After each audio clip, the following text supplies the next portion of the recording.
যেবার দম মনে না হরে তো দোল জায়গা ফেলে নেই মনে হচ্ছে আমি স্বর্গ দিচ্ছি চল নতুন পার জুম ঘরে পূর্ণিমা রাত বর্ষা স্বর্গের আপন নাম হলো দাহি জুম চল নতুন পার জুম ঘরে পূর্ণিমা রাত বর্ষা জুড়ে জীবন জোয়ার আসর বসাবো। আজকে প্রায় অনেকদিন যাবৎ ধরে মনের অবস্থা খুবই খারাপ যাচ্ছিল, ভীষণ ভীষণ খারাপ। কখনো কোনো একটা স্পেসিফিক কারণে মন খারাপ হয়ে যায়, আবার দেখা যায় হুট করে কোনো কারণ ছাড়াই মন খারাপ হয়ে যায়। কি অদ্ভুত ব্যাপার, আসলে মন কি যে চায় সে নিজে জানে না। আমার মতো এরকম আর কারোর হয় কিনা আমি জানি না, তবে বরাবরের মতোই আমার প্রায় সময় এই প্রবলেমটা ফেস করতে হয়। মনের সাথে যুদ্ধ করতে করতে নিজের উপরে এখন বিরক্ত লাগে। এই জন্য আর আজকাল কাউকে মন খারাপের গল্পগুলি বলতে ইচ্ছে করে না।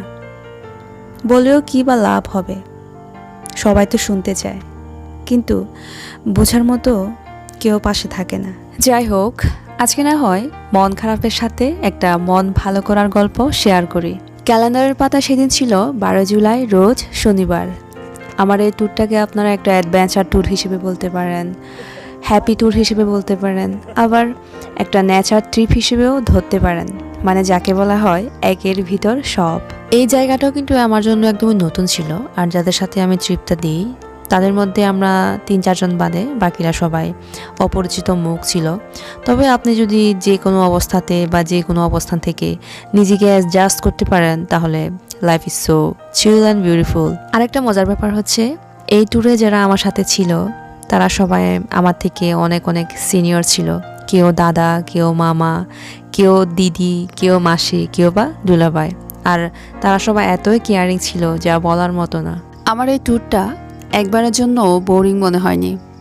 এই দিনের কাটানো প্রত্যেকটা মুহূর্ত, প্রত্যেকটা সময় আমার কাছে অনেক দামি এবং এনজয়েবল ছিল। মাঝে মাঝে যখন অতিরিক্ত মন খারাপ হয়ে থাকে তখন হুট করে এরকম একটা স্পেশাল ট্যুর পেলে মন ভালো হয়ে যায়। আসলেই অবশ্যই এই ট্যুরটার পিছনে 2 জন স্পেশাল মানুষের ক্রেডিট ছিল। একজন ছিল দুলাভাই, আর একজন হচ্ছে আমার ফ্রেন্ড, আমার কলিগ। আমরা কিন্তু আমাদের গন্তব্যস্থানে অনেক আগে পৌঁছে গিয়েছিলাম। একটু আগে আমি যে একটা দোকানের ক্লিপ দেখিয়েছিলাম সেখানে আমাদের গন্তব্যস্থান ছিল। আর এই যে ফুটেজগুলো আমি দেখাচ্ছি এখন, এগুলো হচ্ছে আমাদেরকে যখন ঘুরতে নিয়ে যাওয়া হয়। বাকিদেরকে দোকানে রেখে দিয়ে আমাদের 2 জনকে এই সুন্দর সুন্দর জায়গাগুলোকে, ভিউগুলোকে ঘুরে দেখানো হচ্ছিল বারবার। কারণ এই সুন্দর জায়গাগুলোকে খুব কাছ থেকে দেখার অনেক দিনের ইচ্ছে এবং স্বপ্ন ছিল আমার এবং আমার ফ্রেন্ডের। অবশেষে সেই স্বপ্নটা পূরণ হয়ে গেল। আমাদের সাথে 2 জন ছিল, একজন দাদা আর একজন হচ্ছে দুলাভাই। তারা আমাদের বাইকে করে প্রচণ্ড গরমের মধ্যেও পুরো লোকেশনটা ঘুরে দেখালো। আর তখন বাজে প্রায় 12টা-1টা এরকম। দেখছেন তো আমরা কত ভর দুপুরে এই প্লেসগুলোকে দেখতে গিয়েছিলাম। আর এই জায়গাগুলোকে আপনি যখন সন্ধ্যার টাইমে বা সকাল টাইমে দেখবেন বা ঘুরতে যাবেন তখন ভালো লাগাটা আরও দ্বিগুণ কাজ করবে। প্রচণ্ড গরমের মধ্যে আমাদের রোদে পুড়ে ছাই হয়ে যাওয়ার মতো অবস্থা হয়ে গিয়েছিল। যাই হোক, আপনি যখন কোথাও ঘুরতে যাবেন বা ভ্রমণে যাবেন তখন সেখানে কোনো না কোনোভাবে আপনাকে সব কিছু উপেক্ষা করে চলতে হবে, সেটা রোদ কিংবা ঝড় হোক। আর রাস্তাগুলো কোনো কোনো জায়গায় খুবই ডেঞ্জারাস অবস্থা ছিল। আমি তো ফাঁকে ফাঁকে অনেক জায়গায় ভয়ে আটকে গিয়েছিলাম। আর এই রকম জায়গায় আপনার যদি বাইক চালানোর এক্সপিরিয়েন্স না থাকে তাহলে পিছন থেকে উল্টে গিয়ে একদমই খাদে পড়ে যাবেন। তারপর আমরা রাস্তার শেষ প্রান্তে এসে সবুজ ঘেরা একটা জায়গায় এসে নামলাম। এখানে কিছুক্ষণ টাইম স্পেন্ড করলাম, ছবি তুললাম, ভিডিও ক্লিপ নিলাম, খোলা হাওয়ার স্বাদ নিলাম, আর সেই সাথে একটা গানও করলাম। তারপর আমরা ব্যাক টু ব্যাক আমাদের গন্তব্যস্থানে রওনা হয়ে গেলাম। আমাদের আরও অনেক কিছু করার প্ল্যান ছিল সেদিন, যেমন হচ্ছে জুম করে বসে ভাত খাওয়া, তারপর ঝিরির মতো ন্যাচারাল সুইমিং পুলে গোসল করা, আরও অনেক কিছু আপনারা সামনে গেলে দেখতে পাবেন। দোকানে গিয়ে দেখলাম আমাদের গ্রুপের ওখানে কেউই ছিল না, সবাই ঝিরির মধ্যে এসে আনন্দে গোসল করতেছে, তাও আবার আমাদেরকে রেখে। একটু কাছে যেতে না যেতে ঝিরির পানির কলকলানের শব্দগুলো শুনতে পাচ্ছিলাম, আর সাথে আমাদের গ্রুপের সবার আনন্দের মুহূর্তগুলো দেখা যাচ্ছিল। তাই আমি তাদের এই সুন্দর মুহূর্তগুলোকেও ক্যামেরাবন্দি করে নিলাম। ওয়াও, জায়গাটা আসলে কল্পনার থেকে আরো অনেক বেশি সুন্দর, মন ভালো রাখার মতো, মন ফ্রেশ করার মতো পারফেক্ট একটা লোকেশন বলা যায়। এইরকম জায়গা দূর থেকে দেখলেও ভালো লাগে, আবার কাছে গেলেও আরো বেশি ভালো লাগে। আহা, কি যে শান্তি! আজকে প্রায় কত বছর পরে এরকম সুন্দর সময় এবং মুহূর্তগুলো ফিরে পেলাম।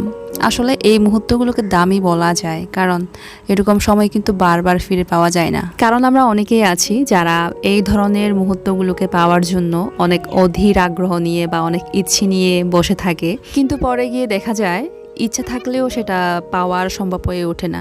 তবে অনেকেই আছে নিজের স্বপ্নগুলোকে, নিজের ইচ্ছেগুলোকে পূরণের লক্ষ্যে সবসময় অটুট থাকে। এবার বলুন আপনি কোন দলে? আরো আসবে দি অ্যাডভেঞ্চার ট্যুরে কেমন লাগতেছে বলো? মাসি ফিলিংসটা কেমন বলো? কোনো সাধারণ রাস্তা নয় না। আমাদের পাহাড়িয়া যে উঁচু নিচু টিলাগুলো রয়েছে সেগুলো এক একটা পর্বতের সমান। আর এখানে আসার পরে মনে হচ্ছিল আমি কোনো একটা পর্বতকে জয় করতে যাচ্ছি, আর নিচের দিকে তাকাতে গেলে মনে হয় মাথা ঘুরে পড়ে যাব। যেমন আমার সামনে যে দিদিকে দেখতে পাচ্ছেন, ওনার হাইট ফোবিয়ার সমস্যা রয়েছে। একটু পিছনে ফিরে তাকালে কান্নাকাটি করে দেওয়ার মতো অবস্থা হয়ে যায়। তো আমরা বারবার ওকে সাহস দিচ্ছিলাম যাতে পিছনের দিকে না তাকায় এবং সামনের দিকে এগুতে থাকে। ফাইনালি অনেকক্ষণ কষ্ট করার পরে আমরা আমাদের শেষের ধার প্রান্তে পৌঁছে গেলাম। আর এখান থেকে চারিদিকের ভিউটা যে সুন্দর দেখাচ্ছিল। আর এই যে এটা হচ্ছে রাস্তা, মানে মেইন রাস্তার মোড়টাও এখান থেকে দেখা যাচ্ছিল। একটা পাহাড় বেয়ে ওঠা যতটা কষ্টকর হয়, ঠিক তদ্রূপ এখানকার মানুষের জীবন ধারাগুলো দেখলে আরো বেশি কষ্ট লাগে।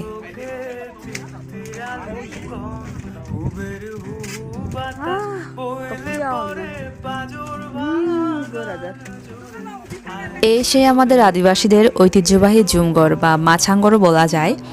এখানে আসার জন্য কিন্তু আমাদের অনেক অনেক মানুষের স্বপ্ন থাকে, জুমঘরে বসে একবেলা ভাত খাবে, জুমঘরে বসে পাহাড়িয়া সৌন্দর্য দেখবে, জুমঘরে বসে জুমের ফল বা তরকারি রেঁধে খাবে।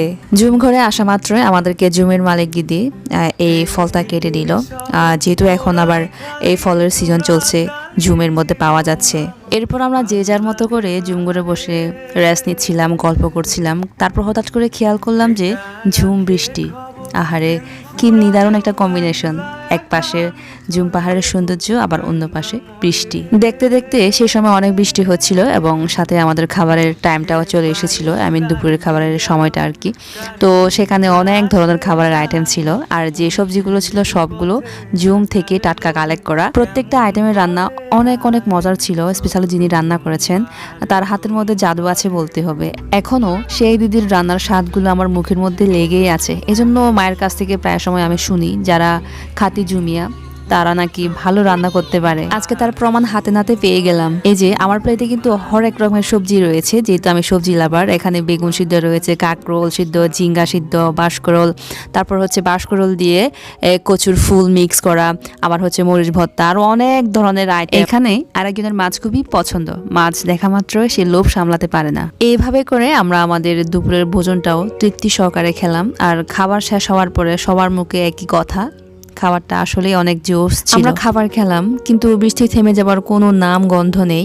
অবশ্যই সেই সময় ওয়েদারটা কিন্তু দারুণ ছিল, সবাই অনেক এনজয় করছিলাম।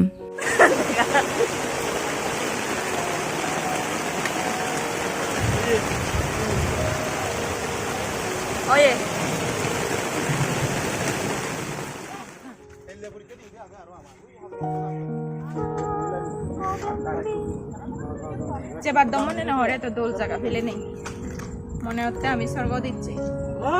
অবশ্যই অবশ্যই স্বর্গ লাগা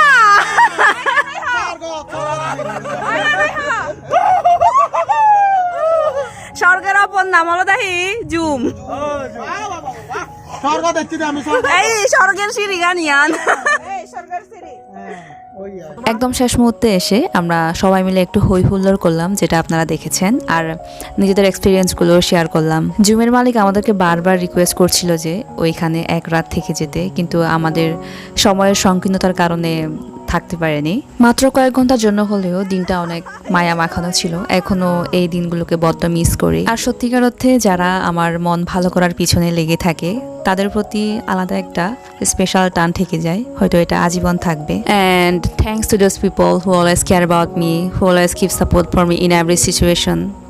আজকের এই ভিডিওটা এই পর্যন্ত। সবাই ভালো থাকবেন, সুস্থ থাকবেন।